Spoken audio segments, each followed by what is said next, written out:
कहानी का शीर्षक है भागवान बुढ़िया। कबीरदास जी ने एक जगह लिखा है, जियत बाप को पानी न पूछत, मरे गंग नहलाए रे। माँ बाप जब तक जीवित होते हैं तब उनकी कोई सेवा नहीं करना चाहता।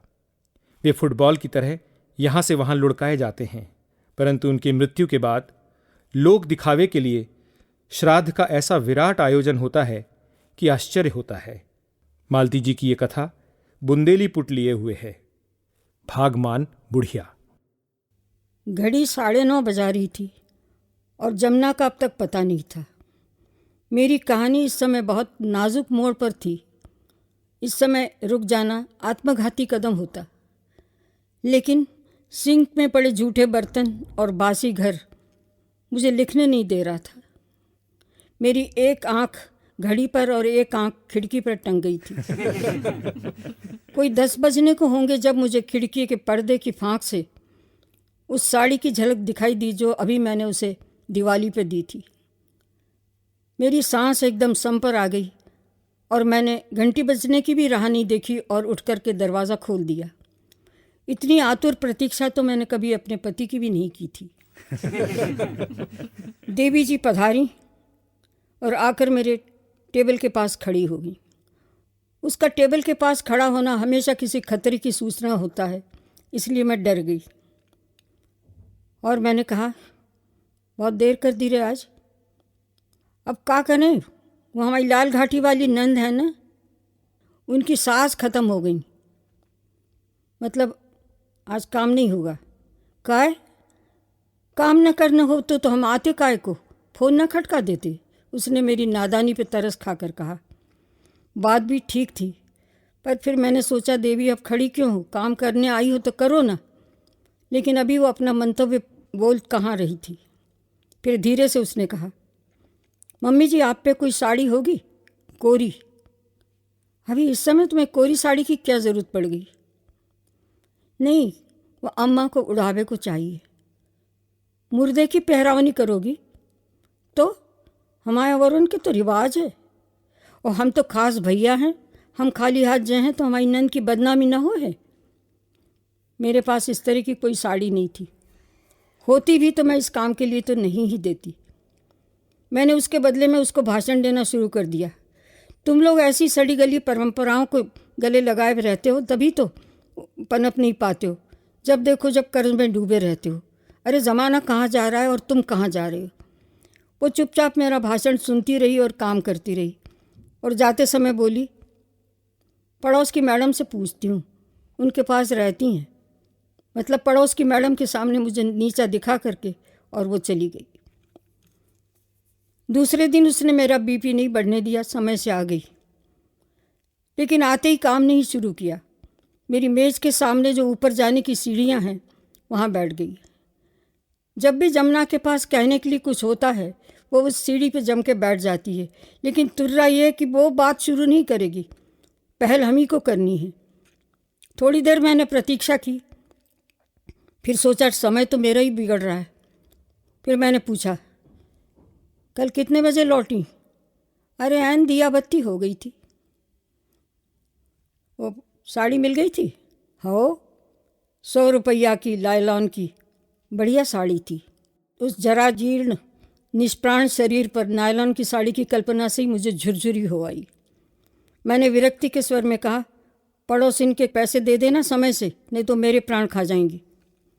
उसने मेरी बात अनसुनी कर दी और बोली, मम्मी जी बुढ़िया थी बड़ी भागवान। अच्छा, क्या कहते हैं? कोई 20 साड़ियाँ चढ़ी होंगी और इतने शाल दुसाले। क्या बात करती हो? सच्ची मम्मी जी, हमने कही नहीं थी आपसे कि हमारे औरन के तो रिवाज होते, और कैसे कि हमारी नंदोई 4 भैया हैं ना, तो चारन के रिश्तेदार आए थे और बड़न के तो 2 मोड़ा भी ब्याह गए हैं, उनकी भी रिश्तेदारी थी। 20 साड़ियाँ, बहुओं की तो फिर मौज हो गई होगी। मम्मी की बात, मुर्दे पे चढ़ी साड़ी कोई पहनते का? वो तो जमादारीन को जाएंगी, और जमादारीन भी इतने साड़ियों का क्या करेगी बताओ? औने पौने दामों पे बेच देगी और किसी हाट बाज़ार से सस्ती समझ के तुम ही उठा लाओगी। जमुना ने मेरी इस टिप्पणी पे भी कोई ध्यान नहीं दिया और बोली, मम्मी जी, अर्थी पे ऐसे बड़े बड़े लोग जुड़े थे कि क्या बताएं। कैसे कि हमारे नंदोई 4 भैया हैं ना, बड़े PW में हैं, हमारे नंदोई यूनिवर्सिटी में हैं, छोटे 2 मास्टर लगे हैं, और बड़न के मोड़ा एक कंपाउंडर है, एक डिलीवर है। सबके दफ्तर से लोग आए थे। फूलन को ढेर लग गओ तो ढेर, गुलाबी गुलाब, गुलाबी गुलाब। मुझे अर्थी की सजावट में कोई इंटरेस्ट नहीं था। मेरे दिमाग में अभी भी वो 20 साड़ियाँ गूंज रही थी। तो मैंने कहा, अच्छा जमुना, ये बताओ, मरने वाली के पास ज़िंदगी में एक मुश्त इतनी साड़ियाँ थीं कभी? अरे क्या बात करती हो, एक पैरत थी, एक निचोड़त थी। क्यों, 4 बेटे हैं तब भी? अरे मम्मी जी, जब हाथ पांव साबुत थे ना, तुम औरन के यहाँ काम करत थी, तो नाश्ता पानी भी जुटत तो, कपड़ा लत्ता भी। अब तो ऐन हालियत हो गई थी। अरे 4 बेटे थे तब भी?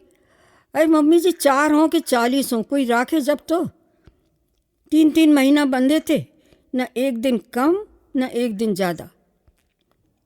तो मरी किसके यहाँ? अरे हमारी नंद के तो। और पता है सब लोग क्या कहते कि जब बहू बड़ी सेवा बारी हुई है तभी तो ये के दरवाजे प्राण दए हैं। हमें सच्ची इतनी गुस्सा आ रही थी कि क्या बताएं।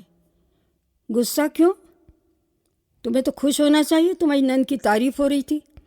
हाय, कैसी सेवा करती थी, हम का जानत नहीं थे। अरे हम जब भी जाते ना तो कहती, ए फलाने की बहू ने एक आम का अचार तो खवैयो, बड़ा मन हो रहा है। कभी कहती, एक गोभी आन लगी का बाजार में, हमें गोभी मटर खाने को मन हो रहा। अब बताओ, मेरी गोभी 12 महीने मिले थे और बढ़िया को खावे को मन हो रहा था तो कोई ने खिलाई नहीं। अरे तो तुम ही खिला देती हो, नंद हमारे प्राण न ले लेती हैं? हमसे कहती हैं कि बुढ़िया कितना ही खवा दो, अघाता ही नहीं है, न पेट में आँत है न मुंह में दांत है, और जीभ देखो कैसी लपलपा रही है। सच्ची मम्मी जी, हम लोग बच्चन के लाने कच्ची मिठाई ले जाते ना, अम्मा को एक टुकड़ा नहीं देती। फिर वो हमसे कहती, ए फलाने की बहू, हमारे लाने कच्चू नहीं लाई का? अब की हमने सोच ली थी कि अब की हम अम्मा के लाने 2 न अलग से ले जाएं, पर क्या करें, मौका ही नहीं मिलो। पट्ट से मरई तो गई। पर मम्मी जी क्या बताएं, 3 दिन तक कथरी पे डरी थी। कथरी पे क्यों? है गद्दा पे मरती तो गद्दा फेंक तो क्या नहीं? मैं तो उस दूरदर्शिता पे निहाल हो गई। मैंने कहा, जो मरने के बाद इतने सारे साल दुसाले मिले थे, पहले ही मिल जाते और का। लेकिन मम्मी जी बुढ़िया थी बड़ी भागवान। देखो कि देखो, भरे दरबार से गई नाती पोतन के कंधे पे चढ़ के हैं, और उनके लाने ना सोने की सीढ़ी बनी थी। क्या होता है सोने की सीढ़ी?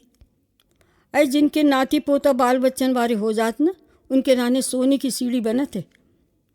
अब झूठ काय को बोले मम्मी जी, हमने तो सुनी भर थी, देखी तो पहली बार। हमारे बिरादरी में तो पहली बार बनी है।